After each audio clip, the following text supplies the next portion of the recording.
제가 어릴 때 아버지께서 이제 직장에 갔다가 돌아오시면 참 이렇게 반가워했던 것으로 기억이 납니다. 제가 그래도 이렇게 보여도 삼남매 중에 막내예요. 그래서 거의 어린 시절을 애완동물처럼 이렇게 자랐습니다. 그래서 이제 늘 이렇게 집에 돌아오면 강아지가 막 그냥 기쁘게 맞아야 해주는 것처럼 그렇게 정말 딸랑딸랑하면서 이렇게 아버님을 맞이했던 그런 기억이 납니다. 근데 그 아버지께서 들어오실 때 뭔가 이렇게 손에 들고 들어오시면 더 이렇게 반가워했던 것으로 기억이 나요. 그리고 그 들고 들어오신 것이 통닭이다 그러면 굉장히 기뻐했던 것으로 정말 기억이 납니다. 지금 와서 가만히 생각해 보면 내가 아버지를 기뻐했던 것인지 아버지 손에 들고 들어오시는 그 통닭을 기뻐했던 것인지 정말 아리까리합니다. 하지만 분명한 것은 무엇이냐면 통닭을 들고 들어오시는 아버지를 반가워했다는 것은 분명한 사실입니다. 근데 지금 와서 보니까 똑같이 당하고 있어요. 똑같이 당하고 있습니다. 손에 먹을 거라도 들고 들어가는 날이면 굉장히 막 환영을 받고 환대를 하지만 그렇지 않은 날에는 인사만 하고 다 자기 볼일 보러들 다들 이렇게 들어가 버리고 맙니다. 그래도 그게 섭섭하거나 그렇진 않아요. 왜냐하면 그렇게라도 나를 맞이해주고 반가워해준다는 것이 괜찮기 때문에 그렇습니다. 그냥 더 이렇게 반기기를 원하는 날이 있으면 하나 사갖고 들어가면 되니까 그렇습니다. 사람들은요 누구나 다 자기를 반갑게 맞이해주는 것을 좋아해요. 그렇죠? 그래서 이제는 친절은 기본이 아니라 어떤 면으로 보면 의무처럼 그렇게 되어버렸습니다. 친절하게 나를 맞이해주지 않는 곳은 다시는 가지 않아요. 이렇게 보면은 요새 그 맛집이라고 소문 많이 나잖아요. 그래서 가보면 되게 불친절한 데도 있어요. 그러면 내가 아무리 맛있어도 내가 이 대접 받고는 안 오지 여기 이렇게 하는 그런 경우들이 많이 있습니다. 물론 그래도 그게 너무만 맛있으면 욕 먹어도 가는 그런 곳이 있기는 하죠. 그래서 욕쟁이 할머니 집이 있기도 하고 그렇습니다. 근데 하여간 다 이렇게 자기를 환대해 주기를 원해요. 교회는 어떨까요? 교회도 마찬가지죠. 교회도 마찬가지입니다. 물론 어떤 사람은 교회에 나와서 과도한 관심을 싫어하는 사람들 있습니다. 앉자마자 등록카드 쓰라고 그러면 싫어하는 사람들 굉장히 있어요. 그렇지만 그것만큼 싫어하는 게 뭐냐면 무관심한 걸 또 되게 싫어합니다. 내가 정말 이 교회를 다녀볼까? 하고 나왔는데 아무도 아는 척을 안 하는 거예요. 밥 먹을 때도 보니까 자기네들끼리만 먹고 그냥 자기네들끼리만 웃고 박수 치면서 그러는 거예요. 그러면 어떤 생각이 드냐면 내가 이 교회 다시 오나 봐라. 교회가 얼마나 많은데 내가 이 교회를 오고 그래. 그냥 그날 드렸던 예배니 정말 찬양이니 설교니 이게 좋았다 나빴다 하는 거는 두 번째 얘기예요. 처음에 사람들이 나를 맞이해 줬느냐 안 맞이해 줬느냐 그 첫인상이 정말 그 모든 것들을 결정해 버리고 맙니다. 그래서 교회가 보니까 새가족 부서를 정하죠. 새가족 부서를 정해서 환영하는 팀을 만들어야 돼. 이렇게 얘기를 합니다. 그리고 보면은 새가족들을 위한 주차 자리도 따로 이렇게 마련하고 이런 노력들을 굉장히 하는 것들을 봅니다. 오늘은 이 집사가 안내, 다음 주는 김 집사가 안내하고 이렇게 아주 다 순번을 정해놓고 반갑게 이렇게 맞으려고 해요. 하지만 그것보다 더 중요한 것은 무엇이냐면 새가족을 맞을 때 이렇게 환영하는 그런 모든 마음들이 전 교인의 그런 어떤 DNA 가운데 새겨지지 않으면 그것을 진정한 환영으로 느끼지 못한다라고 하는 사실입니다. 정말 어떤 형식적인 그런 모든 것들은 어느 교회나 다 할 수 있어요. 하지만 정말로 부흥하기를 원한다면 정말 우리가 지금 80명 교인에서 200명 교인이 되기를 원한다라고 한다면 우리 모든 교인들의 그런 어떤 DNA 가운데 정말 그런 어떤 환영하는 그런 어떤 마음들이 있어야 한다라고 하는 것입니다. 새가족을 보면 왜 환영하고 환대해야 하는가? 성경이 그렇게 말씀하고 있기 때문에 그래요.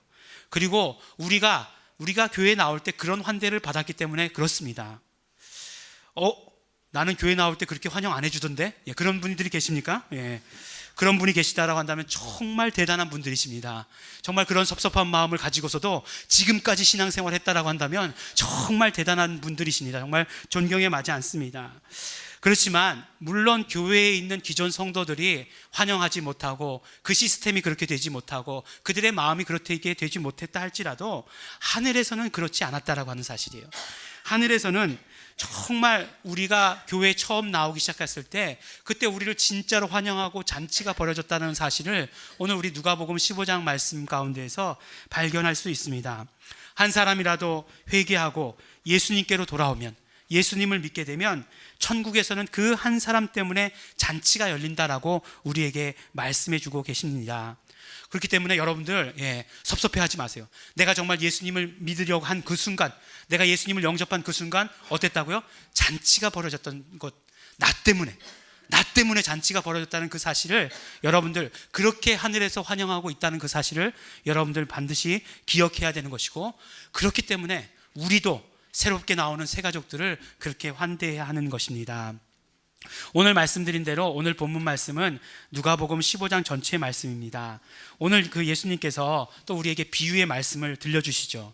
우리가 이제 비유를 드리면 이제 눈치챘어요. 여러 번 비유의 말씀을 듣다 보니까 눈치챘어요. 뭘 눈치챘냐면, 비유의 말씀은 그냥 뜬금없이 비유의 말씀을 들려주시는 것이 아니라 그 비유의 말씀을 들려주시는 배경이 있다라고 하는 사실을 우리 이제 눈치챘어요. 그래서 오늘 배경이 되는 사건이 분명히 오늘 15장 첫 번째 절에 보니까 나와 있습니다. 뭐라고 말하냐면, 모든 세리와 죄인들이 말씀을 들으러 가까이 나아오니 라고 이렇게 되어 있어요. 바리새인과 서기관들이 원망하여 가로되 이 사람이 죄인을 영접하고 음식을 같이 먹는다 하더라 라고 이렇게 얘기하고 있습니다. 오늘 배경이 되는 사건도 역시 식사 시간에 일어난 그런 사건입니다. 그러니까 예수님, 우리 지난번에 말씀드렸던 것처럼 이제 예수님께서 갈릴리를 떠나셔가지고 예루살렘으로 가시는 그 여정 가운데 있는 거예요. 근데 그 여정 가운데서 많은 병자들을 고치시고 많은 놀라운 천국에 대한 놀라운 가르침들을 말씀을 하셨어요. 그러니까 정말 많은 사람들이 따랐습니다. 그 가운데 보니까 오늘 말씀과 같이 세리와 죄인들도 있었다라고 하는 그런 사실을 우리가 알게 돼요. 그런데 그 세리와 죄인들이라고 할 때 이 죄인들이 우리가 생각하는 그런 죄인들이 아니에요. 뭐 도둑질하고 뭐 훔치고 하는 그런 죄인이라기보다는 그때 당시에 율법으로 정해져 있는 정결의 예식을 거치지 못한 죄인들, 그러니까 그 사람들을 죄인들이라고 얘기했는데, 정결의 예식을 안 하려고 안 하는 것이 아니라 그 예식을 하려면 뭔가 이렇게 또 물질도 있어야 되고 바칠 것들이 있어야 되는데 그런 것조차 없는 가난한 사람들을 말한 거예요. 근데 그것을 율법에서는 죄인이다라고 이렇게 이야기한 거죠. 근데 그런 사람들을 예수님께서는 맞아들이셨고 식사도 함께 하셨다라고 하는 것을 우리 오늘 말씀 가운데 보여주고 계십니다. 그러니까 그때 당시에도 그리고 지금도 그렇죠. 식사를 함께 하는 것은 정말로 큰 환대라고 하는 것을 여러분들 잊지 마시기 바랍니다. 그러니까 여러분들 밥 한번 먹지, 그리고서 그냥 잊어버리시지 마시고 꼭 드시기 바랍니다. 저하고 이렇게 식사 같이 하신 분들, 여러분들 혹시 기억나시는 분 계십니까? 없으시죠? 저는 환대를 받지 못하고 있는 건지도 모르겠다는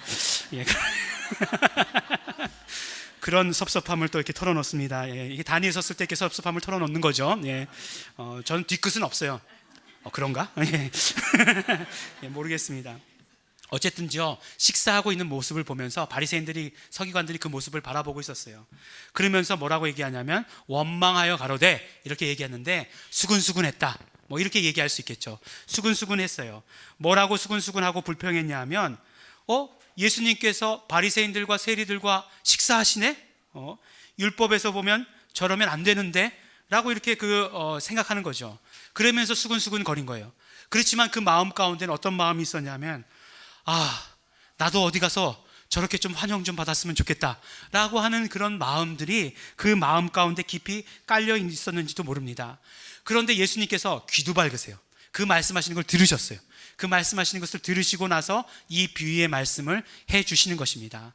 오늘 15장에 보면, 누가복음 15장에 보면 연속해서 세 종류의 비유의 말씀이 나오는 것을 볼 수 있습니다. 첫 번째 비유는 이제 어떤 목자가 있었어요. 물론 성경의 말씀을 자세히 읽어보면 목자라고 나오는 구절은 한 구절도 없습니다. 하지만 양 100마리를 치는 사람이 누구겠어요? 목자겠죠. 그래서 우리가 목자라고 생각하는 거예요. 목자가 있었는데 양이 100마리를 가지고 있는 목자가 있었습니다. 근데 한 마리를 잃어버렸어요. 한 마리 잃어버리니까 어떻게 합니까? 99마리를 그 자리에 두고서 한 마리를 찾으러 갑니다. 찾으러 가서 찾아요. 그리고 찾으러 가서 찾고 그 양을 어깨에 짊어지고 돌아옵니다. 끌고 돌아오는 것도 아니고 어깨에 짊어지고 돌아와요. 얼마나 그냥 넌 나를 고생시켰으면 그냥 다시는 어디 걸어서 도망가지도 마 하면 그런 마음으로, 그런 마음이겠죠. 메고 옵니다. 그러고 나서 어떻게 하냐면 친구들을 불러서 잔치를 벌려요. 잔치를 벌입니다. 그리고 맨 마지막에 뭐라고 말씀하시냐면, 이와 같이 죄인 하나가 회개하면 하늘에서 회개할 것 없는 의인 99을 인하여 기뻐하는 것보다 더하리라 라고 이렇게 말씀을 해주면서 그 첫 번째 비유의 의미를 말씀해 주십니다. 두 번째 비유에는 어떤 여인이 등장해요. 근데 이 여인은 10드라크마의 동전을 가지고 있었습니다. 한 드라크마라고 하는 한 동전이 있었어요. 근데 그 동전 10개 중에 한 개를 잃어버렸어요. 근데 그때가 밤인지 낮인지 알 수는 없지만 등불까지 켜고서 열심히 그 동전을 찾는 것입니다. 그리고 결국은 찾았어요. 근데 그 재미있는 것은 무엇이냐면 양을 잃었다가 찾은 목자와 마찬가지로 정말 친구와 이웃들을 불러다가 잔치를 벌리는 것이에요. 한 드라크마의 가치가 얼마나 되는 건지 모르겠지만, 예, 그것 아마 오히려 못 찾은 게 더 부자가 될 것 같은 그런 느낌이 들 정도로 친구들을 불러서 잔치를 벌입니다. 결론적으로 예수님께서 뭐라고 말씀하시냐면 이와 같이 죄인 하나가 회개하면 하나님 사자들 앞에 기쁨이 되느니라 라고 이 말씀에, 이 비유의 의미를 말씀해 주시고 계십니다. 누가는 여기서 그치지 않고 또 한 개의 비유를 들려주세요. 사실 어린 양의 비유는 마태복음에도 나온 거지만 그 10드라크마의 그 여인의 이야기는, 그리고 탕자의 이야기, 이 비유는 누가복음에 밖에 나오지 않아요. 잘 아시는 대로 탕자의 비유의 말씀을 들려주십니다. 공통점은 우리가 잘 아는 대로 잃었다가 다시 찾는 이야기예요. 그 다음에 다른 점이 있다라고 한다면 앞에는 양이나 동전이었는데 지금은 사람이라고 하는 것, 사람이라고 하는 것이 달라졌어요. 그리고 또 양이 나가서 고생한 이야기 같은 건 없죠. 그런데 사람이 나가서 고생한 이야기가 아주 자세하게 기록되어 있다라고 한다는 것입니다. 마찬가지로 작은 아들도 돌아오고, 그 돌아온 작은 아들을 위해서 아버지는 새 옷을 입히고 반지를 끼워주고, 이 반지라고 하는 것은 그 가족임을 인정해주는 그런 반지거든요. 그 다음에 새 신발을 신기고 하는 그런 모습을 볼 수 있습니다. 그리고 나서 어떻게 하느냐? 잔치를 벌입니다. 이때 예수님께서 직접 말씀하시지 않으셨지만 아버지의 목소리를 빌어서 뭐라고 말씀하시냐면 이 내 아들은 죽었다가 다시 살아났으며 내가 잃었다가 다시 얻었노라 라고 이렇게 말씀해 주시는 것을 볼 수 있습니다. 이 세 비유를 통해서 아주 여러 가지 우리 공통점을 발견할 수 있어요.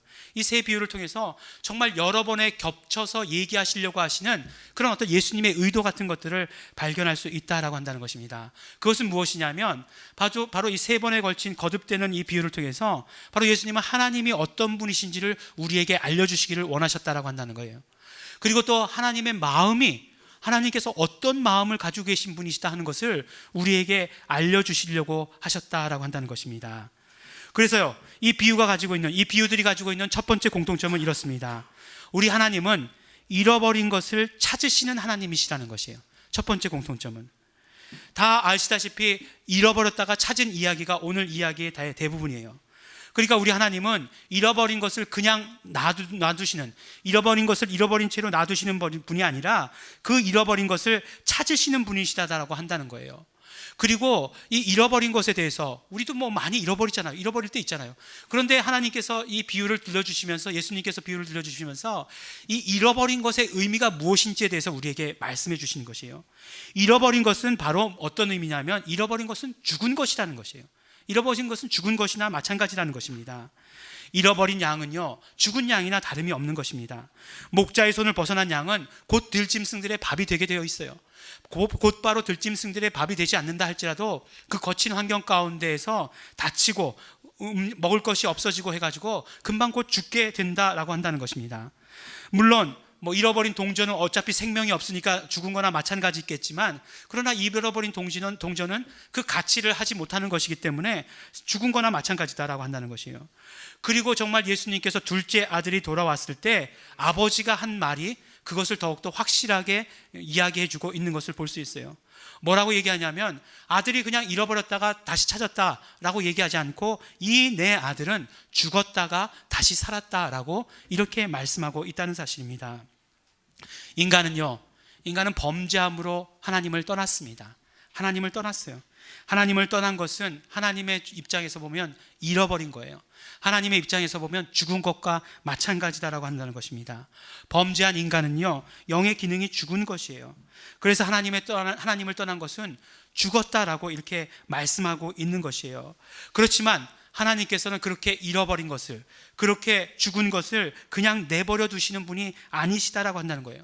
돌아오기를 간절히 바라고 계시고, 이 세 비유의 말씀을 통해서 정말 찾고 또 찾고 찾으시는 분이라고 하는 것을 우리에게 말씀해 주고 계시는 것입니다. 그래서 그것을 하나님의 사랑이라고 이야기해요. 하나님의 사랑이 잃어버린, 그래서 죽은 것과 마찬가지인 우리 영혼들을 찾고 계시다라고 한다는 것이에요.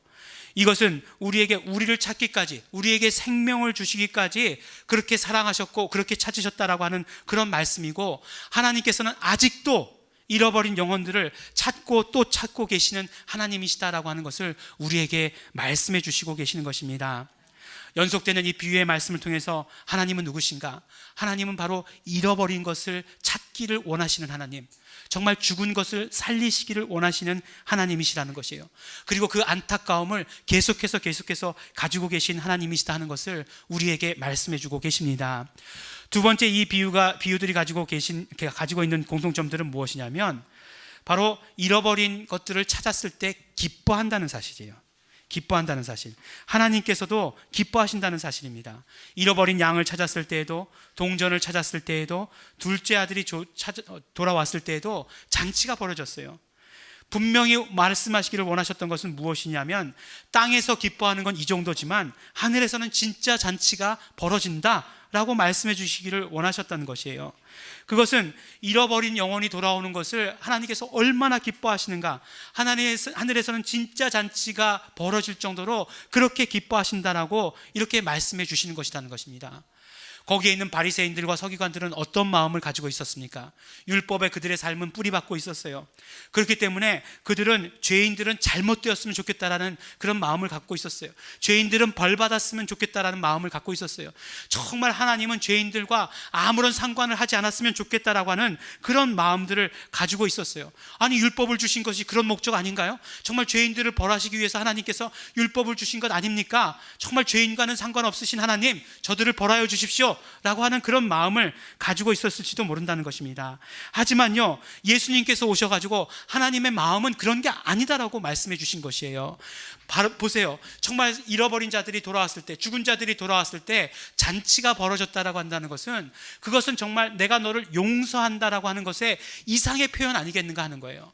만약에 용서한다라고 얘기할 때, 뭐 그렇잖아요. 애들을 키우다가도 잘못한 일이 있으면 뭐 용서를 빌러 와요.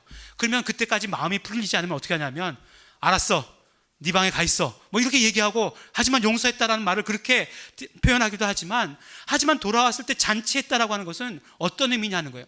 그냥 단순히 그냥 용서했다는 것, 훨씬 더 이상의 그런 어떤 하나님의 표현 아니겠는가 하는 거예요. 하나님의 마음은 그러시다는 거예요. 하나님의 마음은 그러시다는 것이요. 우리 하나님은 정말로 살리기를 원하시는 하나님이시다는 것입니다. 우리 하나님은 죄인이 망하기를 원하시는 하나님이 아니시라는 것이에요. 우리 하나님은 정말 죄인이 돌이켜 회개하고 살기를 원하시는 하나님이시다라고 한다는 것입니다.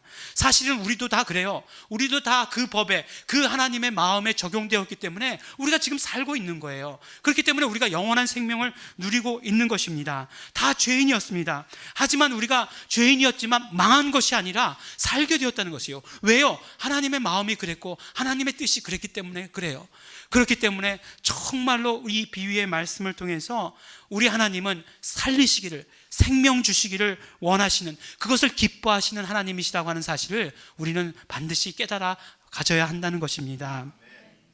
사실 말씀을 마치기 전에 한 가지 더 말씀드릴 게 있어요. 그것이 무엇이냐면, 오늘 세 가지 비유의 말씀이라고 말씀을 드렸는데, 사실 오늘의 비유는 네 가지 비유로 되어 있다는 사실을 우리는 잘 알아야 됩니다.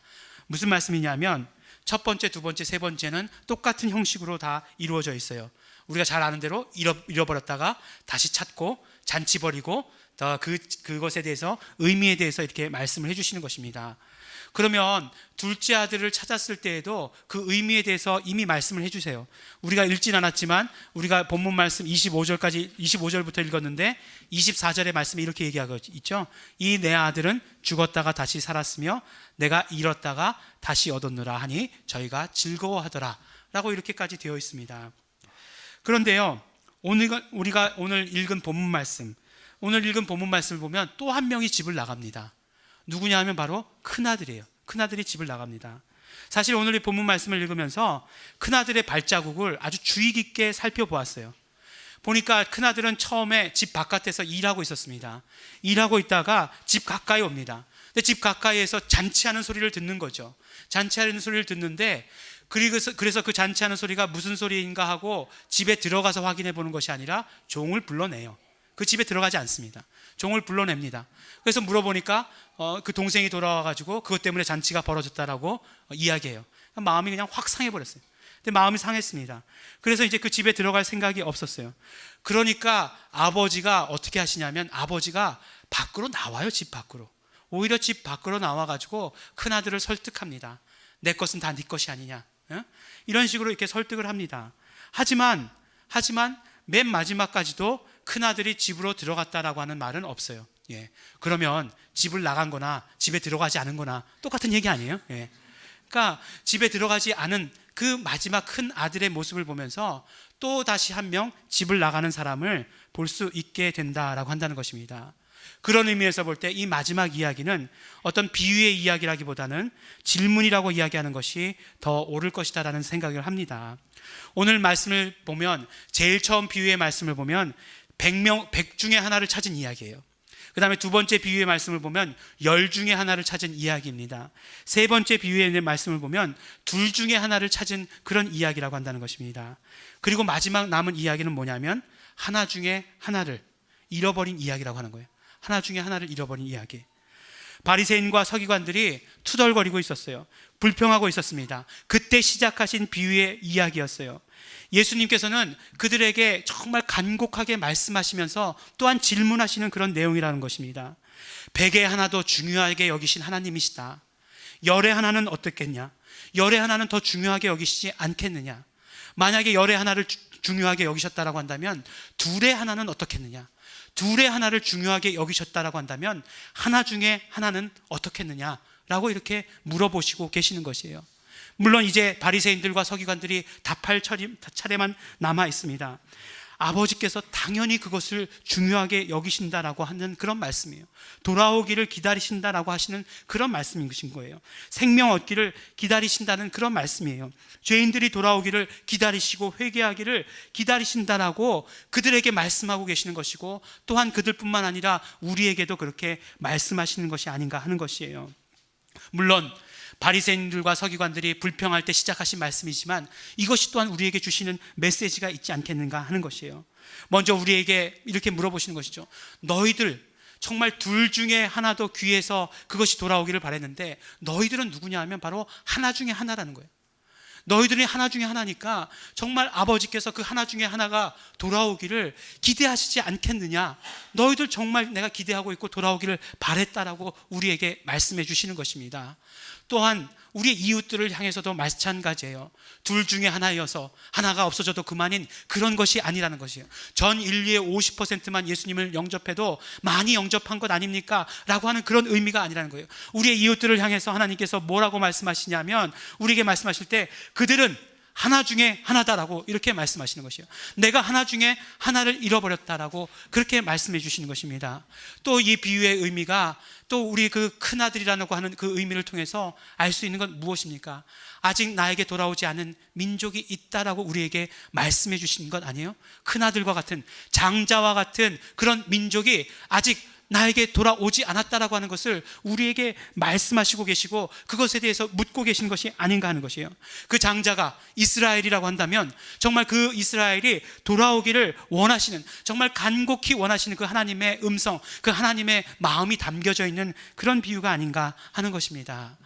정말 이 비유의 말씀을 통해서 마지막 4개라고 이렇게 느려서 말씀하신 이 비유의 말씀을 통해서 우리는 하나님의 마음을 알 수 있게 되는 거예요. 정말로 돌아오시기를 원하시는 그 하나님의 마음, 그 하나님의 마음을 알았다라면, 바리새인들 서기관들이 그 하나님의 마음을 알았다면 어떻게 해야 되겠습니까? 지금 우리가 그 하나님의 마음을 알았다라고 한다면, 지금 깨닫고 있다라고 한다면 우리가 지금 어떻게 해야 되겠는가 하는 것입니다. 사랑하는 우리 양재일교 성도 여러분, 우리 이 비유를 통해서 하나님이 어떤 분이신지 알게 되었어요. 하나님의 어떤 마음인지, 어떤 마음을 가지고 계신지 알게 되었습니다. 우리 하나님은 세상 모든 민족을 구원하기를 원하시는 하나님이시에요. 그런 마음을 가지고 계십니다. 오늘 우리가 그 마음을 받았다라고 한다면, 그 마음이 우리가 느껴진다라고 한다면 어떻게 해야 되겠습니까? 정말로 아버지의 일에 힘쓰는 그런 사람이 되어야 되지 않겠습니까? 적어도 우리 양재예일교회 성도라고 한다면 그래야 되지 않겠는가 하는 거예요. 정말 아버지 하나님의 그 마음에 함께하는 우리 성도 여러분들이 되시기를 예수 이름으로 축원합니다.